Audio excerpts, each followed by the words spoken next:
A large touchscreen equipped Windows Mobile 6.5 device. It also supports Verizon's Vcast mobile TV service thanks to this little pop-out antenna here. Vcast TV makes use of Qualcomm's MediaFlow TV network. It's an all-digital network, and I'll show you a little bit more about that later. First, let's take a look at the hardware design. See, we've got a 5 megapixel autofocus camera on the back. There's no flash or self-portrait mirror. A slick, glossy black surface here on about a third of the rear cover. On the right hand edge, volume control. There's no camera shutter button. Here's a 3.6 inch wide VGA resistive touchscreen on the front. Down at the bottom, you'll see we have a number of hardware buttons: call send, call end, back button, which is the same as the OK button in earlier versions of Windows Mobile Professional, a customizable media button that can be set to just about anything the user wants, defaults to the television application, and of course the start menu.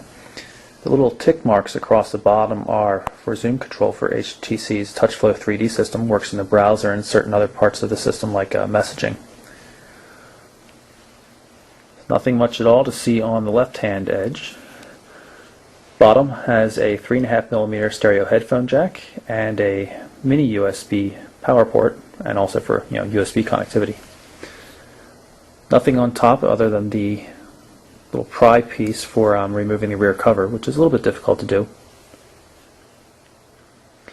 If you look, you can see the nice pattern that runs around the complete edge of the device. It's kind of looks like a mesh of sorts. It's really very attractive, and not something I remember seeing on any other devices recently.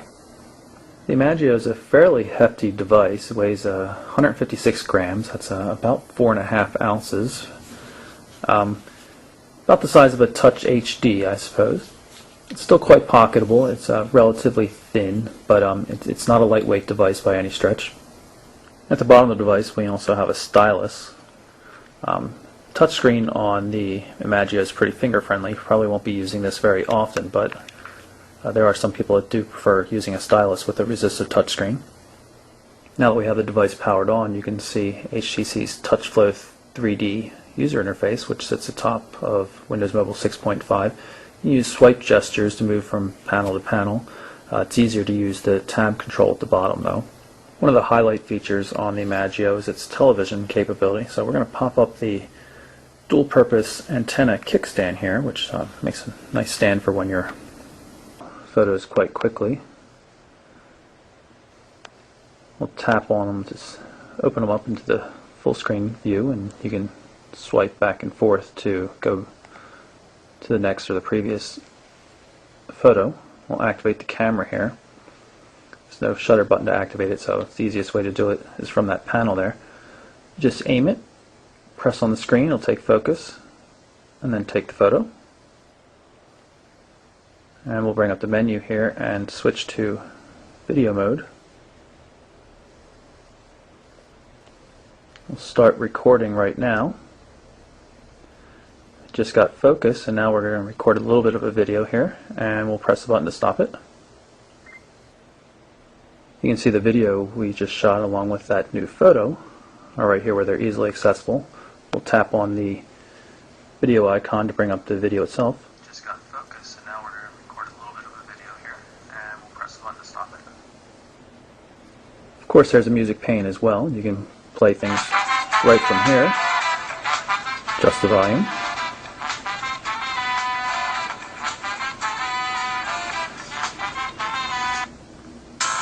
Just click to change tracks. There's support for Vcast Music Store. And of course you can always just jump into the Start menu and pull up the Windows Media Player, which is the standard media player that's been in Windows Mobile for quite some time. You can see the same two tracks are available.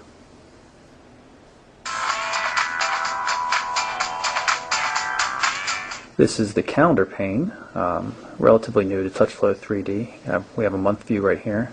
Click down here to get a day view. You can see there's that same appointment we saw elsewhere on the lock screen, and of course local weather as well. Settings menu has a lot of things for, maybe you can recalibrate the screen or the accelerometer, turn on and off Wi-Fi or airplane mode, something like that, and mail setup. There's also the customized tabs, so you can disable certain tabs and very easily rearrange the order of other tabs just by grabbing the icon and pulling it somewhere. I'm going to cancel. And we're going to go to the last two panes here. We've got the weather pane, which is an extension of what you see on the first panel, except now you can move from city to city, add multiple cities, nicely animated.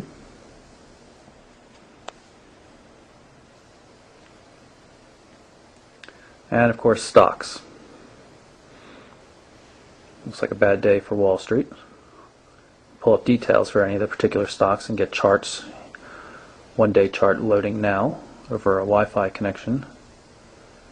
We can switch to, say, a 3-month chart as well.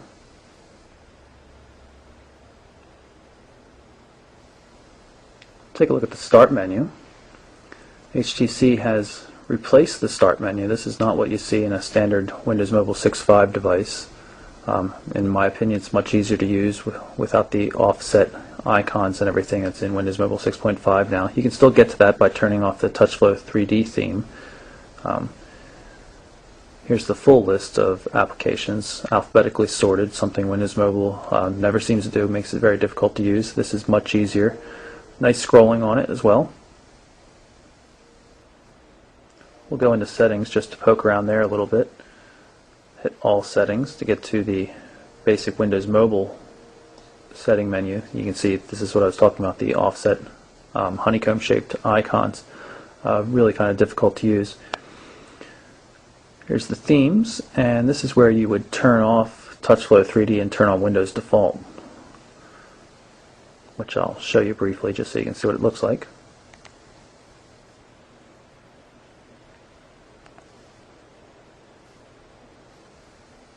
Not bad looking at all. It just lacks the functionality of TouchFlow 3D, but it is pretty slick. And as I mentioned, this is the default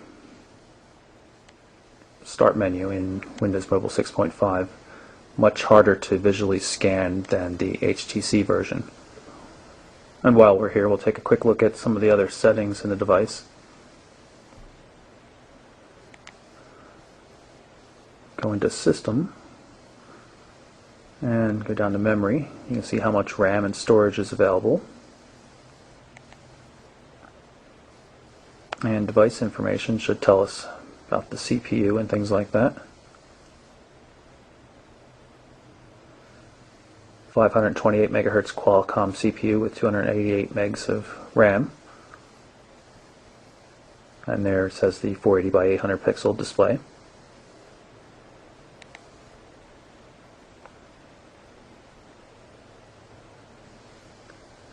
Task Manager.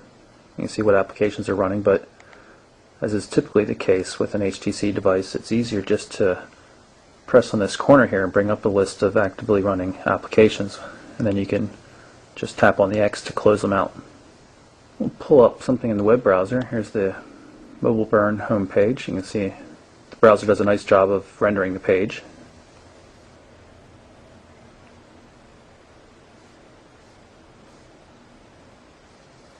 The page starts filling in pretty quickly, but it does take a while for it to get through everything and fully load up with ads and all the special features. While it's doing so, navigation can be a little bit jumpy, but you can see we can still double tap to intelligently zoom, and the text will get reformatted to automatically fit so you can read it. Much more convenient than the Windows Mobile default browser, IE6. Very capable browser, but it really doesn't do a good job of zoom control. From a usability perspective, it's far lagging behind Opera, which is what this is. If we hit this key down here at the bottom, brings up the menu. We can go back to bookmarks, and we can go to our YouTube channel, and you see that there's no actual flash support in here, so you can't watch YouTube videos directly on the web page. Fortunately, there is a very nice YouTube client though that you can use for watching videos.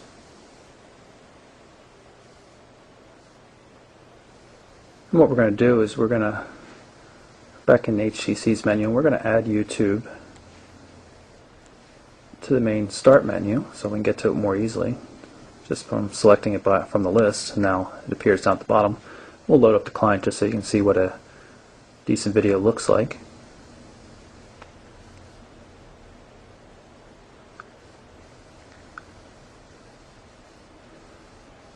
We'll search on Click Review and see if we can find one of my Motorola Click videos I recently posted. And that appears to be me. And you can see what the quality looks like. This is a HD video up on YouTube. Things are pretty sharp. Audio is very good. Really looks pretty nice. See, we've got some controls here, so we can skip ahead.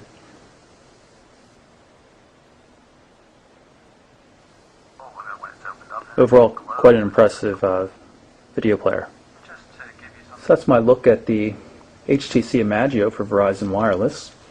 It's a very nice touchscreen handset. Not only supports EVDO Rev A data on Verizon's network, but also has 2100 megahertz 3G HSPA data support for use in Europe, and quad-band GSM Edge for to ensure that you can roam just about anywhere in the world using it. Nice features like the television support, which costs $15 a month, admittedly, are key features on this device, which is going to sell for $199 after rebates. Really solid smartphone. One of the first Windows Mobile 6.5 devices out. Really pretty pleased with it. It's not as new feeling as it could be because TouchFlow 3D has been around for a while, but it is still a very solid device. So once again, it's the HTC Migrado for Verizon. I'm Michael Orrell for MobileBurn.com.